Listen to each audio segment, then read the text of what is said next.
les données s'échappent. Chers membres du Conseil fédéral, il semblerait que vos données personnelles se soient retrouvées en ligne. Permettez-nous de vous adresser nos condoléances numériques pour cette fuite regrettable, mais ô combien prévisible.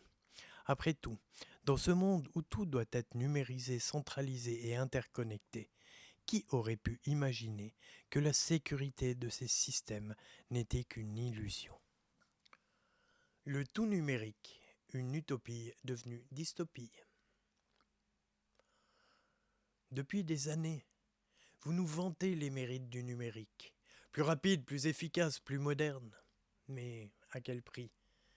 Si même vos données, censées être protégées par des technologies de pointe, sont exposées telles de vulgaires fichiers publics, que dire de la sécurité des informations sensibles des citoyens?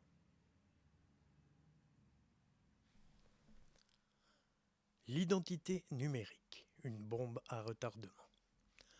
Vous poussez vers une identité numérique généralisée, promettant de simplifier nos vies tout en centralisant nos informations, exposant celles-ci aux clics des hackers ou aux cyberattaques quotidiennes, mais soigneusement tues.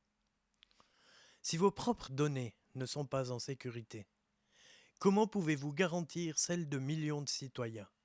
Sérieusement, allez-vous réaliser l'ampleur du problème ou devons-nous attendre que nos identités soient usurpées? Une ironie mordante. L'ironie ici est délectable. Ceux qui prônent le tout numérique sont les premiers à en pâtir. L'arroseur arrosé.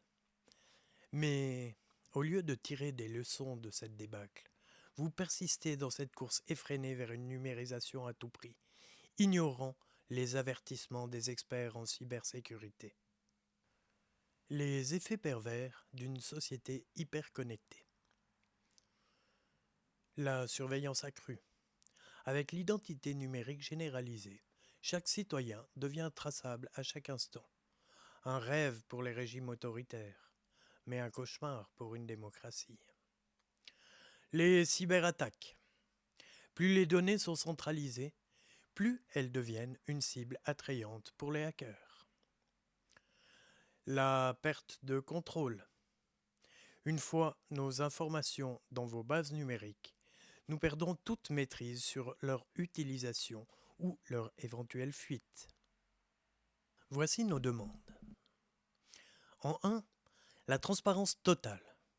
Nous exigeons que vous publiez un rapport détaillé sur cette fuite de données et ses implications. En 2, le gel immédiat du projet d'identité numérique. Avant d'imposer ce système aux citoyens suisses, commencez par prouver qu'il est réellement sécurisé, même sachant que tout système prétendument sécurisé n'est jamais inviolable. En 3, l'investissement dans la cybersécurité. Au lieu de se précipiter vers la modernité à tout prix, assurez-vous d'investir dans des systèmes fiables et éprouvés, enfin, s'ils existent. Et en 4, l'intégrité numérique. Il est crucial que l'intégrité numérique soit respectée et notamment le droit à la sécurité dans l'espace numérique, le droit de ne pas être surveillé, le droit à une vie hors ligne ainsi que le droit à l'oubli. Chers conseillers fédéraux, il est temps d'admettre que le tout numérique n'est pas la panacée que vous nous promettez. La fuite de vos propres données devrait en être le signal d'alarme retentissant. Cet incident doit vous inciter à une réflexion sur les conséquences potentiellement gravissimes de votre politique numérique et de vous rappeler votre devoir de service envers le peuple suisse. Nous lirons donc avec intérêt votre réponse éclairée et sécurisée, bien cordialement.